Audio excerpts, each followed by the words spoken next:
mo ti sọ fún wa pé ìlú Fèsúlà bí Basọ̀run Ògúnmọ́lá sí bákan náà àti ọmọ ọdún 10 ní Basọ̀run Ògúnmọ́lá ti bẹ̀rẹ̀ sí ní dífá lẹ́yìn bàbá tó bí lọ́mọ gẹ́gẹ́ bí ọmọ babaláwo tó gbọ́fá tó sì mọ́fá yanranyanran ní Ògúnmọ́lá.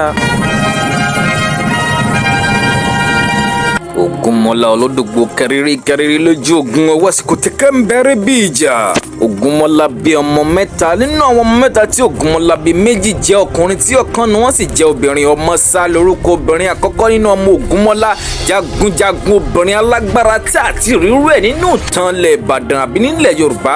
Jagunjagun Ọmọ Sá tí táwọn ilẹ̀ Ìjẹ̀bú ò lè gbàgbé rẹ̀ tí wọ́n pè ní àjẹ́bìnrin látàrí ipa takuntakun tí Ọmọ Sá máa kó lójú ogun lásìkò tó bá jagun lọ́wọ́ ẹ̀ mọ̀ bèrè pé sóbìrì ló ń jagun bí ọkùnrin yìí.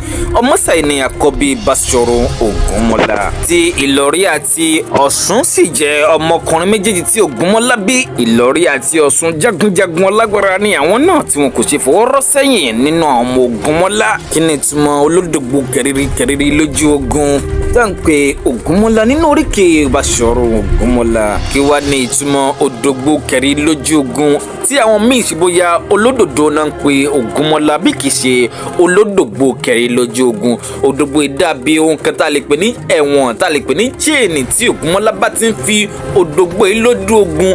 dídùn òdògbò ní máa dún kẹrìírí lásìkò gbà tí wọ́n bá wà ní pápá tí wọ́n ti ń jagun lọ́wọ́ lójú ogun.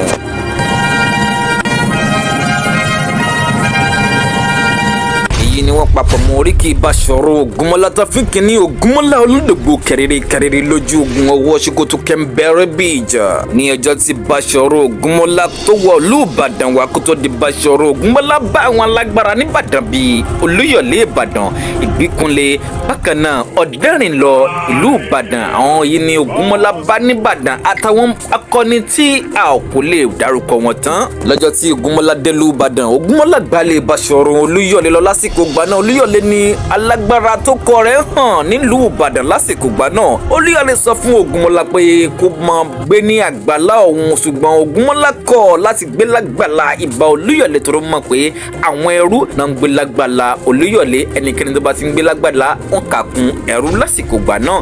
Báyìí ni Ògúnmọ́lá kọ̀ tó sì fi ilé Olúyọ̀lé sílẹ̀. Ó gba ọ̀dọ̀ Ọ̀dẹ́rìnlọ tí í ṣe ọ̀kan lára àwọn jagunjagun ilẹ̀ Ìbàdàn.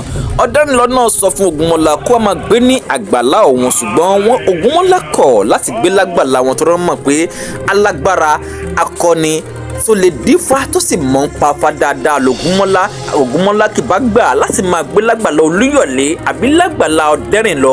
Wọn bá máa lo Ògúnmọ́lá láti máa fi dífá mọ tó bá ń ṣẹlẹ̀ béèrè lọ́wọ́ Ọ̀fà lásìkò ìgbà náà. Ṣùgbọ́n Ògúnmọ́lá kọ̀ láti gbé lágbàlá kankan láàrin Olúyọ̀lé àti Ọ̀dẹ́rìnlọ. Níbo wá ni Ògúnmọ́lá dé sí níbàdàn? Ẹ wá gbọ́tàn alágbára jagunjagun tí kò sí fọwọ́ rọ́ sẹ́yìn. Ibi líle báyìí la bọ́mọkùnrin Basọ̀run Ògúnmọ́lá Ìbàdàn. Ìpàdé mi lápá kẹta ìtàn tán bá bọ̀ yìí. Bá mi fọ́lọ̀ péjì Ojútólé Yorùbá TV, bákan náà lórí YouTube Ojútólé Yorùbá TV. Ń bọ̀ á tún pàdé láìpẹ́.